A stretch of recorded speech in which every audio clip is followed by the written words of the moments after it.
Betul. Serba instan. Mbak Novita, yang instan-instan ini tidak bisa juga kita salahkan ke generasi kita sekarang, Mbak ya. Artinya memang sekarang itu serba tinggal pencet gitu loh. Apakah ada cara di mana kalau kita mulai bicara dari hulunya dulu, ya, anak-anak generasi saya nih, Mbak Novita, dengan tidak bermaksud mengatakan kita sudah angkatan tua gitu kan, itu melalui sebuah proses loh, yang dimana kita harus menjalani tahap demi tahapnya. Nah, apakah ketika kita kemudian lompat ke generasi sekarang yang mereka tidak menjalani tahap demi tahap, apakah itu salah, ya kan? Atau nanti malah menimbulkan semacam gangguan mental baru ketika mereka sudah terbiasa dengan serba cepat, disuruh untuk bersabar. Gimana, Mbak? Ulasannya, Mbak Novita? Setuju banget. Kita nggak bisa menghindari dengan revolusi industri ya, dari 1.0, 2.0, 3.0, 4.0. Bahkan sekarang China udah masuk 5.0. Kita masih di 4.0. Kita bicara tentang AI ini, IoT ini. Ya nggak sih? Nggak bisa kita hindari.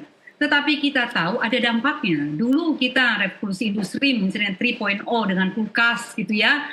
Dengan televisi gitu. Orang tua takut kita bakal nonton TV terus. Akhirnya kita diarahkan bahwa revolusi industri ini tidak bisa dihindari. Tapi bagaimana mempersiapkan anak-anak kita.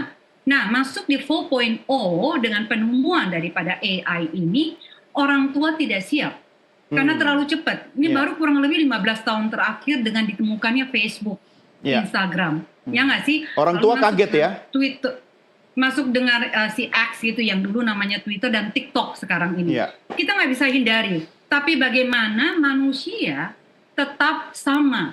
Hamil masih 38 minggu, 9 bulan, ada proses di mana lahir nggak langsung berdiri seperti teknologi. Tetap ada normalitas, anak-anak tumbuh dan berkembang. Ada proses merangkak, duduk, berdiri, lalu berjalan dan berlari. Nah, proses ini kita tidak bisa instan, semuanya harus sesuai dengan tahapan tumbuh kembang. Nah, bagaimana caranya teknologi tetap berkembang, tetapi anak-anak sebagai manusia harus dengan normalitas ini, orang tua mesti belajar. Bagaimana menjadi parenting di era revolusi 4.0. Nah, pentingnya orang tua menjadi orang tua, mempersiapkan diri, bukan hanya upacara pernikahan, bukan bagaimana pestanya, baju pengantinnya, catatan sipilnya, tapi bagaimana mempersiapkan ilmu parenting ini, termasuk salah satunya, punya keterampilan supaya anak tidak masuk ke dalam judi online, tidak masuk ke dalam tadi kita bicara pinjol. Apakah pinjol mau disantuni juga, gitu ya Mas Doni ya? Kan enggak, oke. Jangan sampai.